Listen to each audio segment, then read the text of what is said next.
Okay, guys, this video is going to cover some of the things you want to look for when you have an investor buying one of your listings and you've received the contract. And oftentimes, like with these investors who are going out and buying rental properties, they do some things that are fairly standard to them, but might not be very standard to you. So it might be a little jarring. So let's just talk through this a little bit. As you scroll down through this contract, obviously you see here cash portion, and so they're not doing financing, which you're like, oh yeah, that's great.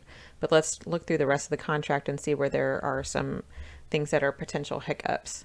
So for one, here at the top, just looking at this one, they are closing at their title company, which could be fine, but you just need to make sure that you stay in really tight communication because this is their title company and they kind of call the shots.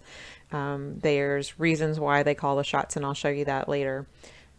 They've got earnest money being paid, and this one has only $100 and an option fee. But yet, if you go down here, they have 7 business days for the termination period. So what that means is that the termination period is going to be not just 7 days. It's going to be 7 business days from the acceptance date.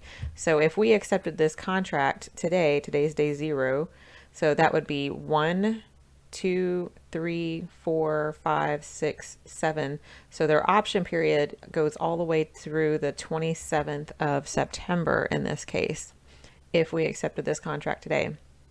It does not include the weekend days.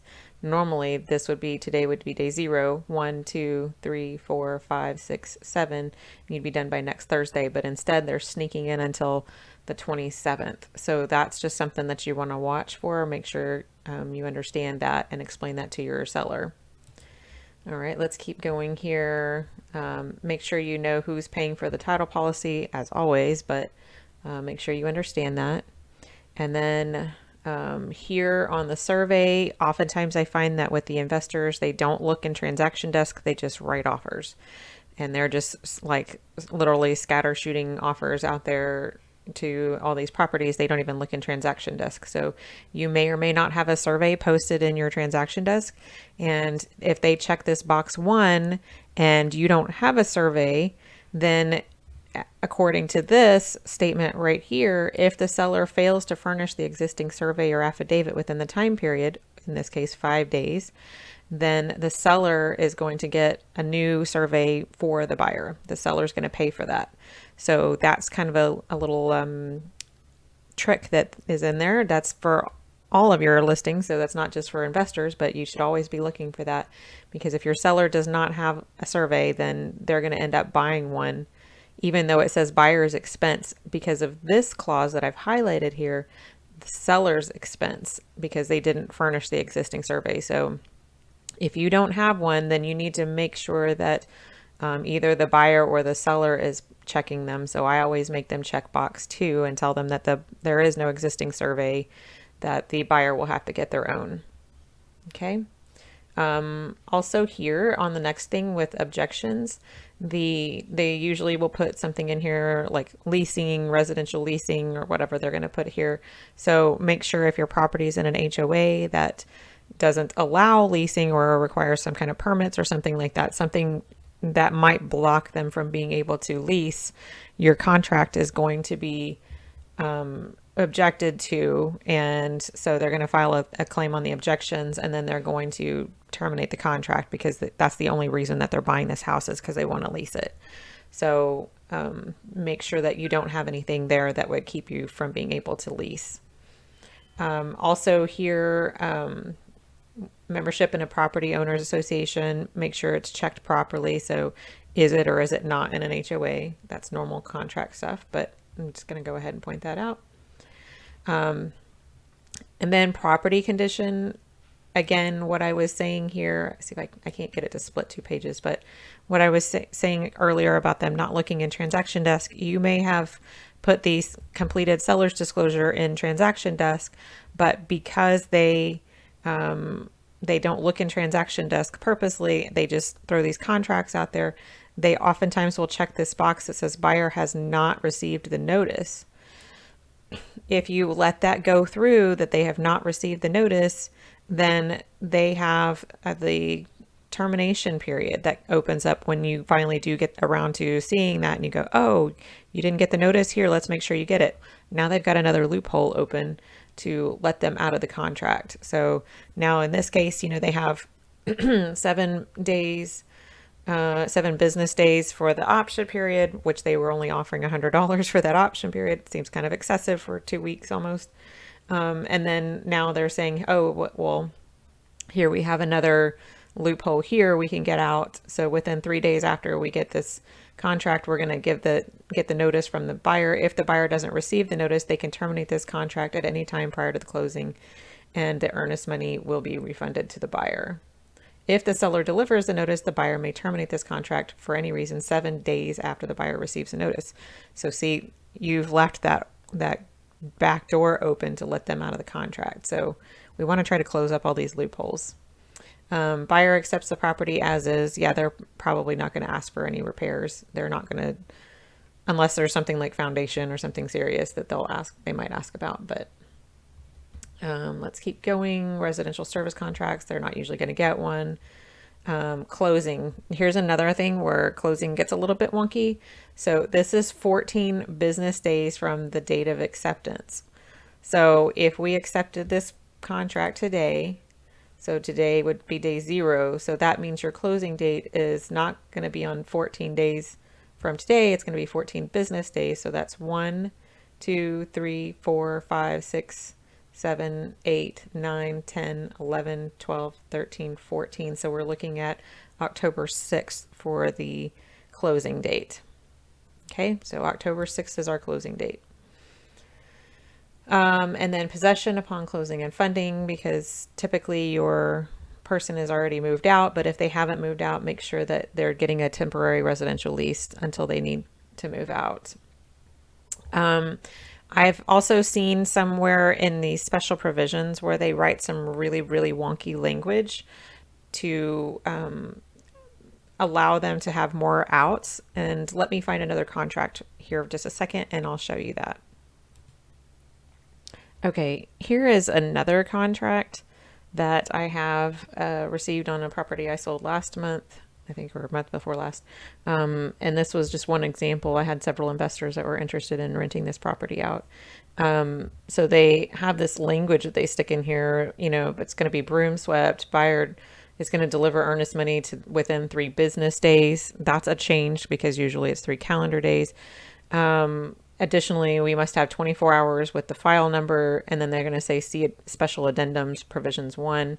So, watch for language like this, like buyer to deliver earnest money within 3 business days. So you're thinking, earnest money is going to be 3 calendar days. Well, it's not. So watch for some of those kind of things. Let me scroll down and show you this special addendum in this one here.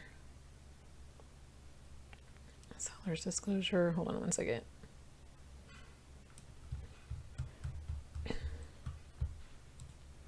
Okay, so here is the continuation language. So they required 24 hours with the file number. That's the file number from the title company with the underwriter and wiring instructions. And then they said failure to receive this within 24 hours could delay the wire at no consequence to the buyer. So again, they're giving themselves plenty of flexibility with their closing dates. This particular deal had some really jumpy stuff with the closing dates because they're people who review the files 48 hours in advance they messed up on the closing date and they made a mistake with the data entry on that. So they didn't have the file reviewed in time. So we had to move the closing date like 3 times. It was kind of wonky, but you got to watch for that stuff and keep really on top of them because they do, they're institutional buyers and they have a process that they're going through. And so you need to watch out for your seller's behalf. So let me switch back to the other contract that we were reviewing before. Here, sorry, special provisions. So in this case, they didn't stick any of that wonky language in there. So that's nice. Settlement costs, they're not asking for any closing costs. That's not unusual here. There's nothing on this page that's going here. Now here, make sure you fill in your seller's information here. Also make sure that the all these disclosures are checked properly. Make sure you've got them signing. If there's a lead-based paint disclosure, make sure they're getting that signed. Make sure they're signing the disclosure of relationship with residential service company that we're required to sign for EXP. So just making sure that all of these different check boxes are done properly and all the disclosures are done. If there's a lease back, make sure all this is in there right. In this case, they put here also that the seller's agent is the seller's attorney. So I would like that stricken personally, because you're not an attorney. So just that language just doesn't even need to be there. That needs to come out. And then date of final acceptance, you're going to fill that in because you're the last one to sign it. And then going here to the broker information, they will often do a half-ass job. Oops, sorry, I shouldn't have said that. They will do a half job of filling this out there, because like I said, they're just shooting out a bunch of contracts and getting stuff done. So make sure that this is completely filled out for compliance purposes. They've got the 3% of the sales price stuck in there, and then the receipt page, obviously they don't need to do anything on that. So what I don't see in this contract is I don't see signed seller's disclosure that was posted in this listing, and also the lead-based paint disclosure was posted with this listing. So the buyer didn't even bother to go to transaction desk to get those things signed. So those things need to be signed. Also, your residential service provider document needs to be signed. And then also with these offers from the investors, they're often going to have their own little addendum things that they will have you look at. So let's just take this one apart and just kind of look at some of this stuff here. Number one, on this one, the effective date of the contract shall be upon a fully executed contract.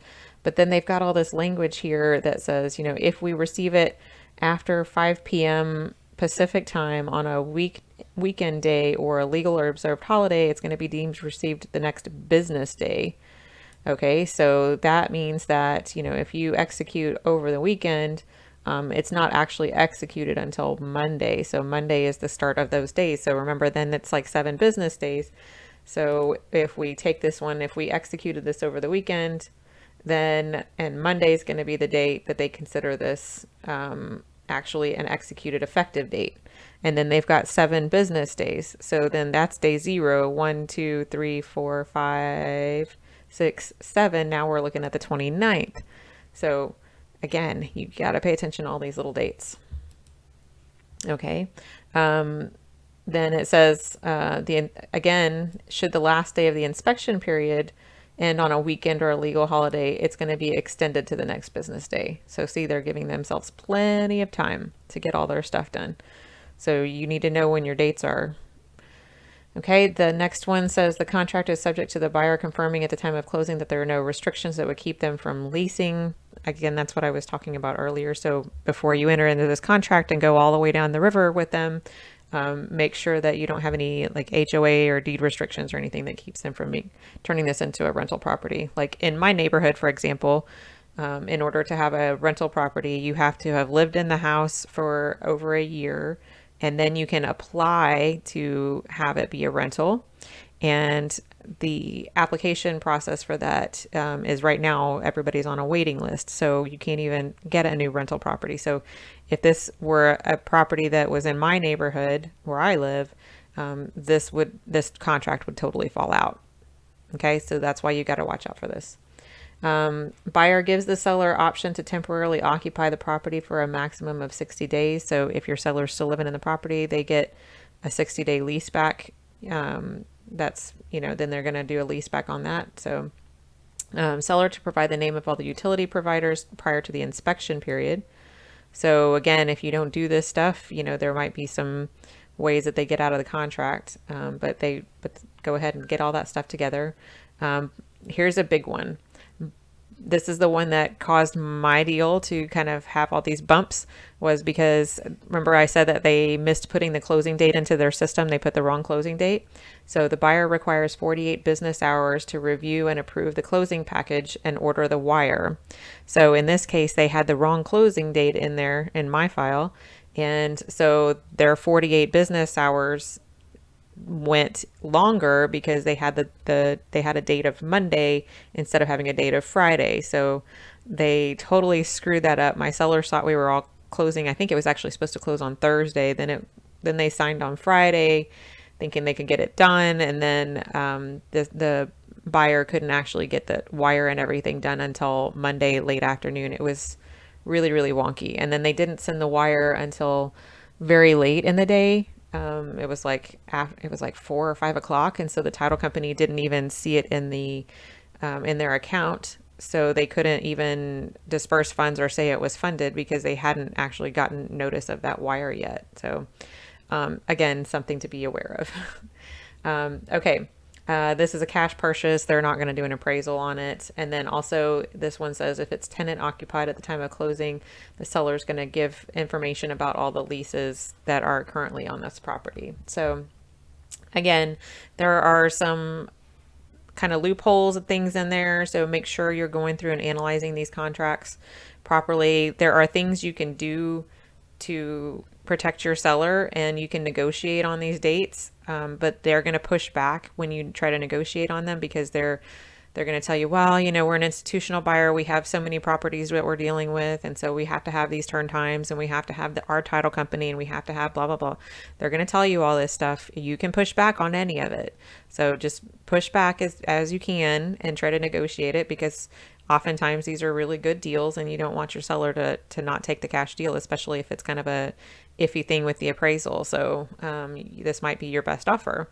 That's fine. Just make sure you understand kind of the risks and the loopholes that they have in there so that you can manage the transaction properly. So hope this video was helpful.